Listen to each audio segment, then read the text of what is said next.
ലോക്സഭാ തെരഞ്ഞെടുപ്പിന് പിന്നാലെ തദ്ദേശ തെരഞ്ഞെടുപ്പ് ഫലം കൂടി പ്രതികൂലമായതോടെ നിയമസഭാ തെരഞ്ഞെടുപ്പിൽ കൃത്യമായ ആസൂത്രണത്തിന് CPM പദ്ധതി. ജയസാധ്യതയില്ലാത്ത സിറ്റിംഗ് MLA-മാരെ ടേം നോക്കാതെ മാറ്റാനാണ് പാർട്ടി തീരുമാനം. പുതിയ തീരുമാനപ്രകാരം ആലപ്പുഴ ജില്ലയിൽ 3 സിറ്റിംഗ് MLA-മാർക്ക് സീറ്റ് ലഭിക്കില്ല എന്നാണ് സൂചന. വിവരങ്ങളുമായി സുധീഷ് ഗോപാൽ ഒപ്പം ചേരുന്നു. സുധീഷ്, ആരാണ് ആ ഭാഗ്യവാന്മാർ?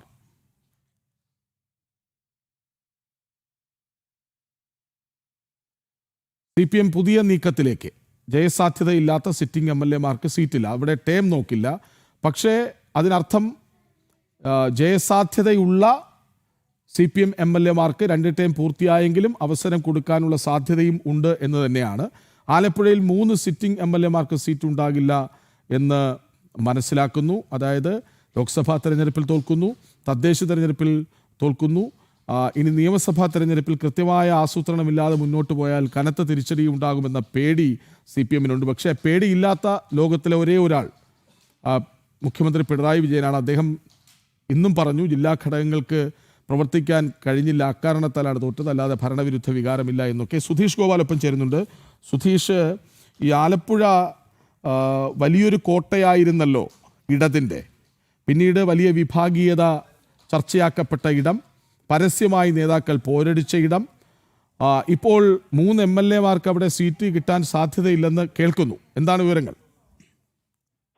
കൃഷ്ണരാജ്, ആലപ്പുഴ ജില്ലയെ സംബന്ധിച്ചിടത്തോളം തദ്ദേശ തെരഞ്ഞെടുപ്പിലും വലിയ തിരിച്ചടി CPM-നും ഇടതുപക്ഷത്തിനും ഉണ്ടായ ഒരു ജില്ലയാണ്. കഴിഞ്ഞ ലോക്സഭാ തെരഞ്ഞെടുപ്പിലും ഇവിടെ പരാജയമായിരുന്നു. മിക്ക നിയമസഭാ മണ്ഡലങ്ങളിലും 3-ാം സ്ഥാനത്തേക്ക് വരെ പിന്തള്ളപ്പെടുന്ന സാഹചര്യം CPM-നുണ്ടായി.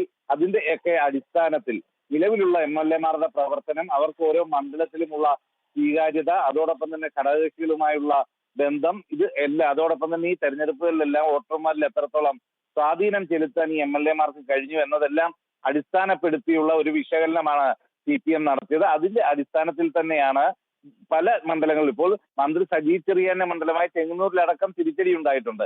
എന്നാൽ ചെങ്ങന്നൂരിൽ സജി ചെറിയാൻ ഇനിയും മത്സരിച്ചാൽ വിജയിക്കും എന്ന ഒരു വിലയിരുത്തലാണ് CPM-നുള്ളത്. അതേ സാഹചര്യത്തിൽ അമ്പലപ്പുഴ, അരൂർ, കായംകുളം മണ്ഡലങ്ങളിൽ നിലവിലുള്ള MLA-മാർ വലിയ രീതിയിൽ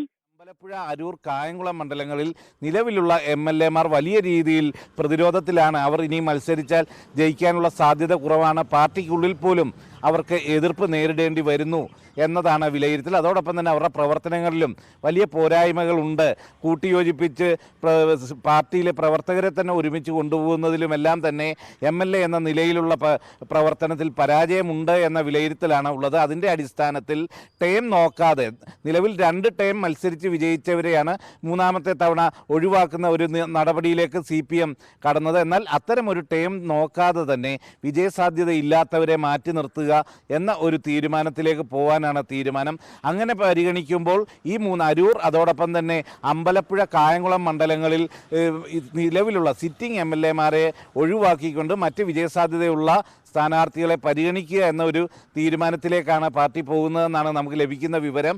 ഇതിൽ കായംകുളം MLA സംബന്ധിച്ചിടത്തോളം 2 ടൈം പൂർത്തിയാക്കിയതാണ്. അതുകൊണ്ട് തന്നെ സ്വാഭാവികമായും അവരെ ഒഴിവാക്കി മറ്റാരെങ്കിലും മത്സരിപ്പിക്കുന്ന കാര്യം പരിഗണനയിലുണ്ട്. ഇതിനോടൊപ്പം തന്നെ ഈ സ്ഥാനാർത്ഥികളെ മാറ്റുമ്പോൾ ജാതി മത സമവാക്യങ്ങൾ അത് കൂടി പരിഗണിക്കേണ്ടി വരും എന്നതാണ്. ആലപ്പുഴ ജില്ലയിൽ മൊത്തത്തിൽ ഇപ്പോൾ ഒരു മുസ്ലിം കാൻഡിഡേറ്റ് മാത്രമാണുള്ളത്. അതുപോലെ തന്നെ SNDP-യിൽ നിന്നും ഒരാൾ മാത്രമാണ്, പ്രതിഭ മാത്രമാണ് ഉള്ളത്. ആ രീതിയിലുള്ള പരിഗണനകൾ കൂടി പരിഗണിച്ചുകൊണ്ട് വേണം സ്ഥാനാർത്ഥി നിർണയം എന്ന ഒരു നിർദ്ദേശവുമാണ് പാർട്ടി നിലവിൽ കൈക്കൊള്ളുന്നത്. ആ അടിസ്ഥാനത്തിൽ നോക്കുമ്പോൾ ജില്ലാ സെക്രട്ടറി R. നാസർ, അതോടൊപ്പം തന്നെ മുൻ MP കൂടിയായ CS സുജാത, അതോടൊപ്പം തന്നെ ജനതാദളിൽ നിന്നും CPM-ലേക്ക് വന്ന ഷേഖ് P. ഹാരിസ് എന്നിവരൊക്കെ പരിഗണിക്കപ്പെടാനുള്ള സാധ്യതയുണ്ട്. ഒരുപക്ഷെ മുൻ MP-യും അരൂരിൽ നിന്ന് തന്നെയുള്ള പഴയ MLA-യുമായ ആരിഫിനെയും പരിഗണിക്കാനുള്ള സാധ്യതയുണ്ട്. എന്നാൽ ആരിഫിനേക്കാൾ ഷേഖ് P. ഹാരിസ്, CS സുജാത, അതോടൊപ്പം തന്നെ R. നാസർ തുടങ്ങിയവർക്കാണ് പരിഗണന ലഭിക്കുക എന്ന സൂചനയും പാർട്ടി വൃത്തങ്ങളിൽ നിന്നും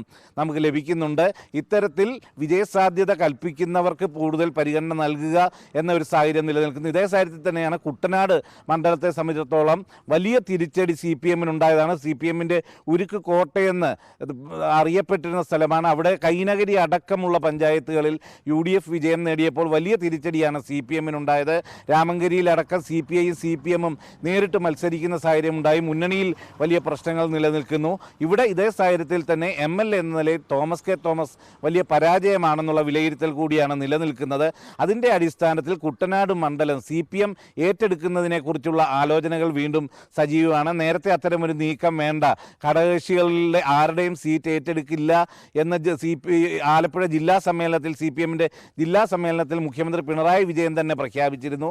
എന്നാൽ ഇപ്പോൾ ആ സാഹചര്യത്തിന് മാറ്റം വന്നിട്ടുണ്ട് എന്ന സൂചനകളാണ് ലഭിക്കുന്നത്. ഇത്തരത്തിൽ ആലപ്പുഴയിൽ ഒരു തിരിച്ചുവരവിന് വേണ്ടി വലിയ പ്രയത്നം, വലിയ പദ്ധതികളാണ് CPM ഒരുക്കുന്നത്. ഇതേ സാഹചര്യം തന്നെയാണ് സംസ്ഥാനത്തുടനീളം തന്നെ വിജയസാധ്യതയില്ലാത്ത MLA-മാരെ ടൈം നോക്കാതെ മാറ്റാനും പാർട്ടിയിൽ തീരുമാനമുണ്ടെന്നാണ് അറിയുന്നത്. സുധീഷ്, മറ്റൊരു കാര്യം, ഇന്നിപ്പോൾ മുഖ്യമന്ത്രിയുടേതായി പുറത്തു വന്ന ഒരു വാർത്തയുണ്ട്.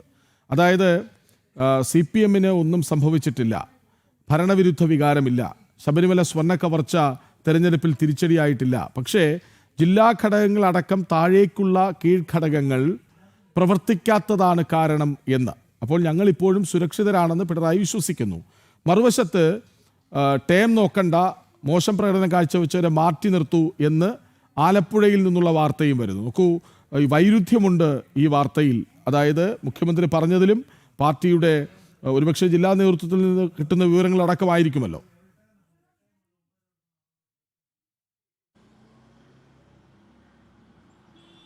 കൃഷ്ണ, ഇതിൽ ഞാൻ മനസ്സിലാക്കുന്ന കാര്യം CPM-ന്റെ പ്രവർത്തനങ്ങൾ ആണ്. അതായത് ജില്ലാ ഘടകം, പാർട്ടി സംഘടനാപരമായുള്ള പ്രവർത്തനങ്ങളുടെ ഭാഗമായിട്ടാണ് തോൽവി ഉണ്ടായത്. സർക്കാരിന് പരാജയമില്ല എന്ന ഒരു മുഖം രക്ഷിക്കൽ നീക്കം തന്നെയാണ് മുഖ്യമന്ത്രിയുടെ ഭാഗത്തു നിന്നും ഉണ്ടാകുന്നത്.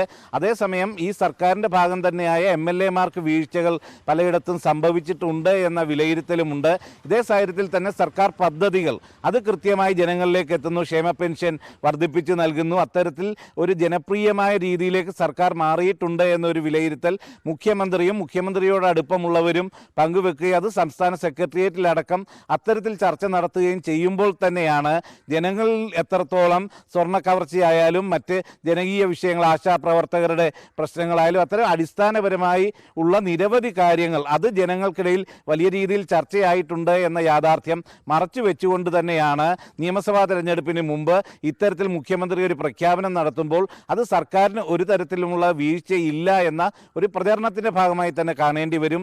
എന്നാൽ അടുത്ത തവണ ഒരു തുടർഭരണം ലക്ഷ്യം വെച്ച് CPM മുന്നോട്ട് നീങ്ങുമ്പോൾ അത് സാധ്യമാകണമെങ്കിൽ നിലവിലുള്ള പല MLA-മാരുടെയും പ്രവർത്തനങ്ങൾ വലിയ രീതിയിൽ ആ മണ്ഡലത്തിൽ തന്നെ അതൃപ്തി സൃഷ്ടിച്ചിട്ടുണ്ട് എന്ന യാഥാർത്ഥ്യം തിരിച്ചറിഞ്ഞുകൊണ്ട് അതിന് ഒരു മാറ്റം വരുത്തുക എന്ന തീരുമാനത്തിൽ തന്നെയാണ് പാർട്ടി മുന്നോട്ട് പോകുന്നതെന്നാണ് എനിക്ക് CPM-ൽ നിന്ന് തന്നെ ലഭിക്കുന്ന വിവരം. കൃഷ്ണരാജ്, ലോക്സഭാ തെരഞ്ഞെടുപ്പിന് പിന്നാലെ തദ്ദേശ തെരഞ്ഞെടുപ്പിലും വലിയ തിരിച്ചടി നേരിട്ടതോടെ നിയമസഭാ തെരഞ്ഞെടുപ്പിൽ ആശങ്കയുണ്ട് CPM-ന്. അതുകൊണ്ട് തന്നെ ജയസാധ്യത ഇല്ലാത്ത സിറ്റിംഗ് MLA-മാരെ ടൈം നോക്കാതെ മാറ്റാൻ തീരുമാനമെടുക്കുന്നു. മറുവശത്ത് ജയസാധ്യത ഉള്ളവരെ ടൈം നോക്കാതെ പരിഗണിക്കാനും തീരുമാനമുണ്ടാകും എന്നുറപ്പാണ്. വിവരങ്ങൾ നൽകുകയായിരുന്നു സുധീഷ് ഗോപാൽ.